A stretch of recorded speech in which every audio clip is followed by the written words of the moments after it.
All right, Calc 2, today we're going to get into a new way to look at our coordinate planes with polar coordinates, right? Today we're going to look at polar coordinates and their relation to Cartesian coordinates, right? These are useful for calculating many multiple integrals that you'll see in Calc 3. And they're also useful in describing the paths of planets and satellites. So first, let's define polar coordinates. To define polar coordinates, right, we fix an origin O called the pole, right, and an initial ray from O, as our figure in the left here, right? Usually the positive x-axis is chosen as the initial ray. Then each point, P, can be located by assigning it to a polar coordinate pair, r theta, in which r gives the directed distance from O to P, and theta gives the directed angle from the initial ray to ray OP. So we label the point P as r theta, right? P r theta is how we're writing this. So r is the distance the ray goes, right? And theta is the angle measurement it is away from typically the x-axis. And just like in trig, theta is positive when measured counterclockwise and negative when measured clockwise. And the angle associated with a given point is not unique. A point in the plane has just one pair of Cartesian coordinates, but it has infinitely many pairs of polar coordinates, right? Think about the unit circle and how it repeats, right, every cycle around 2 pi, right? The point 2 units from the origin along the ray theta equals pi over 6 has polar coordinates r equals 2, theta equals pi over 6. You can also add or subtract 2 pi to this theta, right? It has coordinates of r equals 2, theta equals negative 11 pi over 6. Or you could go the other way and add 2 pi to that, right? In some situations, we will allow r to be negative, and that's why we use directed distance in defining p r theta. The point P, right, 2, 7 pi over 6 can be reached by turning 7 pi over 6 radians counterclockwise from the initial ray and going forward 2 units. It can also be reached by turning pi over 6 radians counterclockwise from the initial ray and then going backwards 2 units. So the point also has polar coordinates r equals negative 2, theta equals pi over 6. Right, the theta is going the opposite direction as the way we wrote it before, but our r is negative as well, so it's going to go in the opposite direction too. So if I want to find all the polar coordinates of the point 2 pi over 6, P2 pi over 6, excuse me, we sketch the initial ray of the coordinate system, right? We draw the ray from the origin that makes an angle of pi over 6 radians with the initial ray, and we mark that point, 2 pi over 6, right, as our figure to the left. And then we find the angles for the other coordinate pairs of P, in which r equals 2, and when r equals negative 2, right? So for r equals 2, the complete list of angles is pi over 6 plus or minus 2 pi, right? Plus or minus 4 pi, plus or minus 6 pi, right? Pi over 6, you could think of it as pi over 6 plus or minus 2k pi, where k is an integer, right? For r is negative 2, you'll see that that points off in the direction of negative 5 pi over 6, right? And that's negative 5 pi over 6 plus or minus 2k pi, just like before. The corresponding coordinate pairs of P are 2, pi over 6 plus 2n pi, where n is an integer, and negative 2, negative 5 pi over 6 plus 2n pi, where n is an integer. And when n equals 0, the formulas give 2 pi over 6 and negative 2, negative 5 pi over 6. So when n equals 1, they give 2, 13 pi over 6, and negative 2, 7 pi over 6, and so on.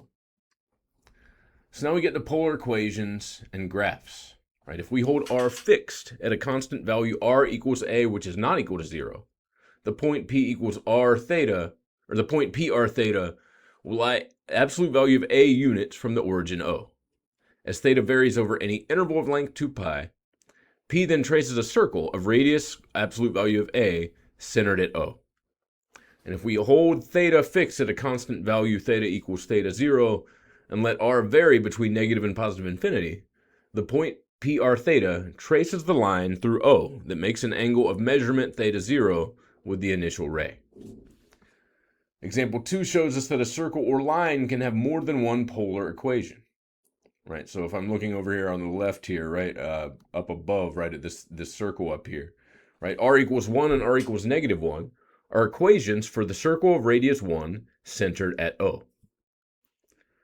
And theta equals pi over 6, theta equals 7 pi over 6, and theta equals negative 5 pi over 6 are all equations for the line on the left in figure 10.23 up at the above there, right? Equations of the form r equals a and theta equals theta 0, and inequalities such as r less than or equal to a and 0 less than or equal to theta less than or equal to pi can be combined to define regions, segments, and rays. So if I want to graph the set of points whose polar coordinates satisfy the following conditions. So 1 less than or equal to r less than or equal to 2, and 0 less than or equal to theta less than or equal to pi over 2. So we see that on the left here, right? This top graph over here, right? 1 and 2, right, is where r is between, right? Theta is from 0 to pi over 2. So we just shade that region and get this little, it's like the top quarter of a washer here, right? For b, I have negative 3 less than or equal to r less than or equal to 2, right? And theta equals pi over 4. So we're going from negative 3 to 2, and theta equals pi over 4, so that goes up here. From negative 3 to 2 gives us this line segment here, right? And for c, I have theta between 2 pi over 3 and 5 pi over 6 with no restriction on r, and I have this graph over here on the left that does that, right? So it's just showing the angle measurements, right? In whatever directions, r is not restricted, so it's off, in the distance of whatever this angle measurement gives you back, right? Between these two radians is our angle here. So now we can relate polar and Cartesian coordinates. So when we use both polar and Cartesian coordinates in a plane, we place the two origins together and we let the initial polar ray be the positive x-axis. Well, the ray theta equals pi over 2, with r positive, becomes the positive y-axis. Right, and the two coordinate systems are then related by the following equations. X equals r cosine theta, y equals r sine theta, r squared equals x squared plus y squared, and tangent theta equals y over x. You're going to need these whenever we use polar coordinates. These are important relations to remember, so make sure you have these somewhere. The first two of these equations uniquely determine the Cartesian coordinates x and y given the polar coordinates r and theta. On the other hand, if x and y are given, and xy does not equal 0, 0, the third equation gives two possible choices for r, a positive and a negative value.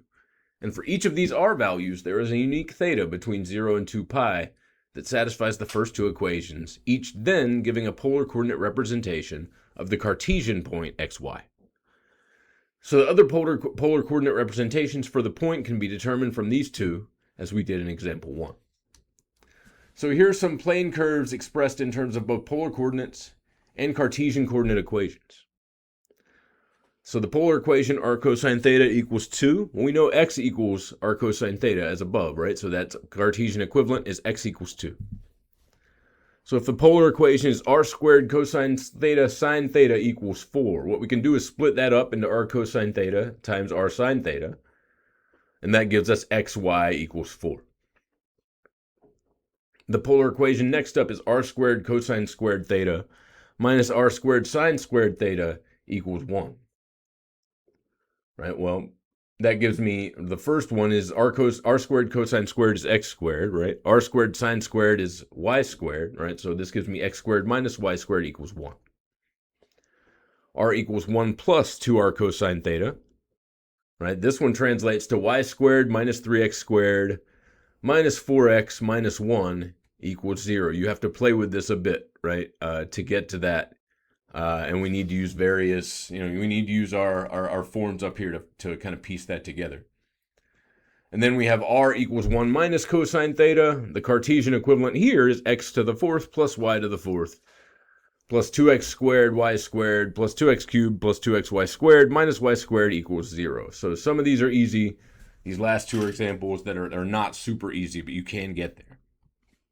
Some curves are more simply expressed with polar coordinates. Others are not. So if I want a polar equation for the circle x squared plus y minus 3 squared equals 9, right? Clearly, this is a circle centered at the point 0, 3 with a radius of 3. And we apply the equations relating polar and Cartesian coordinates. x squared plus y minus 3 squared equals 9, right? I can FOIL out that parentheses. That gives me x squared plus y squared minus 6y plus 9 equals y, or equals 9, excuse me, right? I can get rid of my 9s. X squared plus y squared minus 6y equals 0, right? Now I can start to use my identity relations, right? X squared plus y squared equals r squared. And y equals r sine theta. So we get r squared minus 6r sine theta equals 0. And in this case, right, r equals 0, or r minus 6 sine theta equals 0, which gives me r equals 6 sine theta. So for example 6, we want to replace the polar equations by equivalent Cartesian equations and identify their graphs. So for A, I have r cosine theta equals -4. R cosine theta is how we define x, right? So that gives me x equals -4. That's a vertical line through x equals -4 on the x-axis.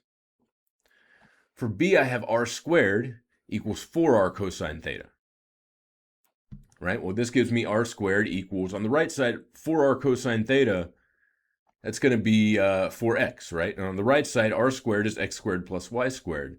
So I have x squared plus y squared equals 4x. I move my 4x over, right? I complete the square. I get x minus 2 squared plus y squared equals 4. So this is a circle of radius 2 with a center at 2, 0. And for C, I have r equals 4 over 2 cosine theta minus sine theta. The Cartesian equation, right? If I multiply by that denominator on both sides, I get r times 2 cosine theta minus sine theta equals 4. Clean this up a little bit more, distribute the r, I get 2r cosine theta minus r sine theta equals 4. Now I can substitute 2x minus y equals 4, and then y equals 2x minus 4. And that's a line with a slope of 2 and a y-intercept of b equals -4. That's where our discussion on polar coordinates starts off, right? Make sure you have these relations ready to go and understand these substitutions. You're going to be using these a lot. I'll see you next up when we talk more about polar coordinates and how we understand them in the Cartesian plane.